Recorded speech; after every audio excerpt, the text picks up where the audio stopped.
জয় জগৎবন্ধু, জয় শ্রী গুরুদেব, জয় শ্রী রাধে। আজ আমরা আলোচনা করব রাধাষ্টমী ব্রত নিয়ে। হিন্দু ধর্মে গৌড়ীয় বৈষ্ণবদের আরাধ্য রাধাকৃষ্ণ পরস্পরের পরিপূরক।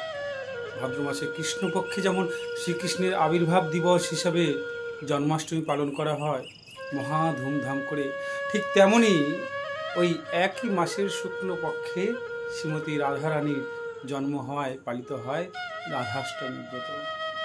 জন্মাষ্টমী এবং রাধাষ্টমী দুই সমান গুরুত্ব সহকারে পালন করে থাকেন হিন্দু ধর্মাবলম্বীরা। রাধাষ্টমী ব্রত ভাদ্র মাসের শুক্লপক্ষের অষ্টমী তিথিতে পালন করা হয়।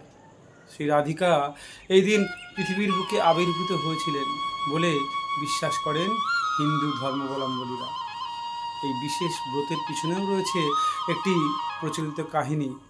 চলুন জেনে নেওয়া যাক। পদ্মপুরাণেই মূলত রাধাষ্টমীর পৌরাণিক কাহিনীটি বর্ণিত হয়েছে।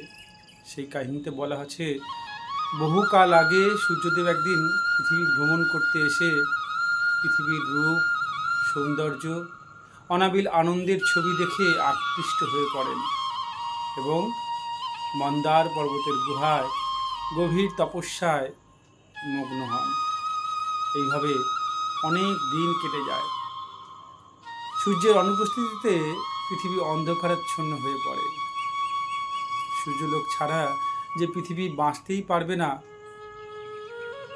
তা তখন প্রমাণ হলো। তখন বাধ্য হয়ে ভীত সন্ত্রস্ত স্বর্গের দেবতারা শ্রীহরির শরণাপন্ন হন সাহায্যের জন্য। শ্রীহরি অর্থাৎ শ্রী বিষ্ণু তাদের সকলকে আশ্বস্ত করে ফিরে যেতে বলেন। তারপর মন্দার পর্বতের গুহায় তপস্যারত সূর্যের সামনে উপস্থিত হন তিনি। সূর্যদেব খুবই আনন্দিত, আহ্লাদিত হয়ে বলেন যে শ্রীহরির দর্শন পেয়ে তার এতদিনের তপস্যা সার্থক হয়েছে। সূর্যদেবের সাধনায় তুষ্ট হয়ে শ্রীহরি তাকে বর দিতে চাইলে সূর্যদেব বলেন, আমাকে এমন একটি গুণবতী কন্যার বর প্রদান করুন যার কাছে আপনি চিরকাল বশীভূত থাকবেন। শ্রীহরি সূর্যদেবকে সেই বরই দিয়েছিলেন এবং বলেছিলেন, পৃথিবীর ভার লাঘবের জন্য আমি বৃন্দাবনের নন্দালয়ে কৃষ্ণরূপে জন্মগ্রহণ করব। তুমি সেখানে বিষুভানু রাজা হয়ে জন্মাবে আর তোমার কন্যা রূপে জন্মগ্রহণ করবে শ্রীমতী রাধা। এই ত্রিলোককে আমি একমাত্র শ্রী রাধিকারই বশীভূত থাকব। রাধাও আমার মধ্যে কোনো প্রভেদ থাকবে না।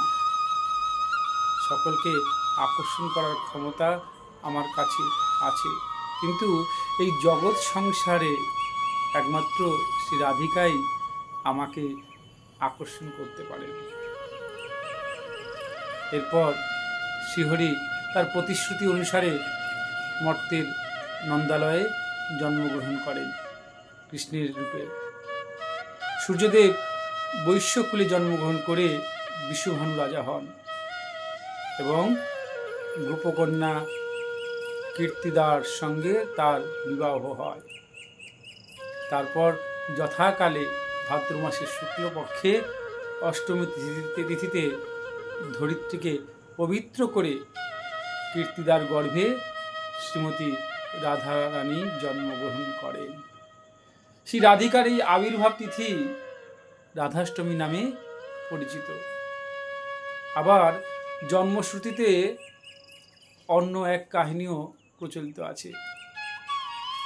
সেখানে বলা হচ্ছে, বর্ষানার রাভেল স্থানটির পাশ দিয়ে সেকালে কুলুকুলু ধ্বনিতে বয়ে যেত যমুনা। একদিন রাজা বিষুভানু এলেন নদীতে স্নান করতে, কিন্তু স্নানের জন্য জলে নামতেই আশ্চর্য হয়ে গেলেন তিনি। শত সহস্র সূর্যলোকের ন্যায় জ্যোতির্ময় এক স্বর্ণপদ্ম ঠিক যমুনা নদীর মাঝখানে ফুটে আছে। দেখলেন বিষুভানু তারই মধ্যে একটি শিশুকন্যাকেও লক্ষ্য করলেন তিনি। বিস্ময়ে হতবাক হয়ে গেলেন বিষুভানু। ঠিক তখনই ভগবান ব্রহ্মা এসে বিস্মিত রাজাকে জানালেন যে রাজা বিষভানু ও তার পত্নী কীর্তিদা পূর্বজন্মে ভগবান বিষ্ণুর পত্নীকে কন্যারূপে লাভ করার জন্য কঠোর তপস্যা করেছিলেন। তার ফলস্বরূপই এই জন্মে রাজা স্বয়ং ভগবান বিষ্ণুর পত্নীকে কন্যারূপে পেয়েছেন। এরপর রাজা বিষভানু সেই শিশুকন্যাকে নিয়ে এসে তার পত্নী কীর্তিদার হাতে তুলে দিলেন। আনন্দিত হয়ে উঠল রাজার অন্দরমহল। কিন্তু শিশুটি কিছুতেই চোখ খুলছিল না দেখে তারা ভাবলেন শিশুকন্যা বোধ হয় অন্ধ। তখন নারদ মুনি রাজা বিষভানুর কাছে এসে রাজাকে শিশুটির জন্মের জন্য আনন্দের উৎসব করতে বললেন। নারদ মুনির কথা অনুযায়ী রাজা বিষভানু উৎসবের আয়োজন করলেন।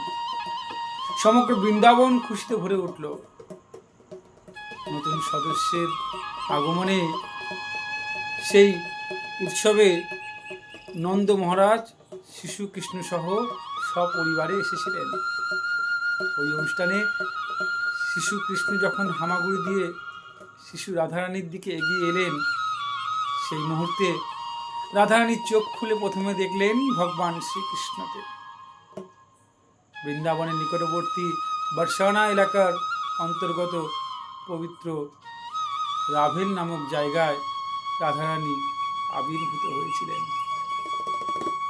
তার আবির্ভাবের দিনটিকে রাধাষ্টমী দিবস হিসাবে পালন করা হয়। বহু মানুষ বিশ্বাস করেন অনেক আগে লীলাবতী নামে এক পতিতা নগর ঘুরতে এসে এক সুসজ্জিত মন্দির দেখতে পায়, যেখানে মহা ধুমধাম করে রাধারানীর উপাসনা চলছিল। সেই পতিতা এগিয়ে গিয়ে ব্রতীদের এই উৎসবের কারণ জিজ্ঞাসা করলে তারা রাধারানীর রাধাষ্টমী ব্রত পালনের কথা সবিস্তারে তাকে বলে। লীলাবতী তখন সেই ব্রত পালন করেন অন্য ব্রতীদের সঙ্গে, কিন্তু আশ্চর্যজনকভাবে পরদিনই সর্পদংশনে তার মৃত্যু হলে যমদূতেরা ওই পতিতাকে নিয়ে যমলোকে যাত্রা করে। সেখানে শ্রীহরির অনুচরবৃন্দ উপস্থিত ছিলেন, যারা তাকে বন্ধনমুক্ত করে বৈকুণ্ঠলোকে নিয়ে যায়। এক পতিতার এভাবে বৈকুণ্ঠে গমন তার পুণ্যের পরিচয়, এই বিশ্বাসে লীলাবতী নামে পতিতা নারীর রাধাষ্টমী ব্রত পালন করে সর্বপাপ মুক্ত হওয়ার কাহিনী লোকমুখে প্রচারিত হয়েছে। হিন্দু সমাজে রাধাষ্টমী মহা সমারোহে পালন করা হয়। ভাগবত পুরাণে বর্ণিত আছে, কোনো ব্যক্তি একবার অন্তত এই রাধাষ্টমী ব্রত পালন করলে তার কোটি কোটি জন্মের ব্রহ্ম হত্যার পাপের স্খলন হয়। হিন্দুরা মনে করেন শত শত একাদশী ব্রত পালনে যে পুণ্য ফল অর্জন হয়, একটি রাধাষ্টমী ব্রত পালন করলে তার থেকেও বেশি পুণ্য লাভ হয়ে থাকে। ভারতের মথুরা, বৃন্দাবন, দ্বারকা, পশ্চিমবঙ্গের অন্তর্গত মায়াপুর, শান্তিপুর, নবদ্বীপ ইত্যাদি স্থানে কৃষ্ণের জন্মাষ্টমী উদযাপনের পাশাপাশি মহা সমারোহে রাধাষ্টমী পালিত হয়। বৈষ্ণব মন্দিরগুলিতে এই দিন ভজন, কীর্তন, কথাপাঠ সহ শ্রী রাধার মঙ্গল আরতি হয়। রাধা মাধবের একত্র বৈকালিক আরতির পরে ভোগ বিতরণ করা হয়ে থাকে। রাধাষ্টমী ব্রত চলাকালীন ভক্তেরা অর্ধদিন নির্জলা উপবাসে থাকেন। বার্সানার রাধিকার উপাসনার জন্য বর্তমানে শ্রী রাধা রানী মন্দির স্থাপিত হয়েছে। এই দিনটির আরেকটি তাৎপর্য আছে। হিন্দু রীতিতে মণি মহেশ যাত্রার একটি প্রচলন রয়েছে বহুকাল আগে থেকেই।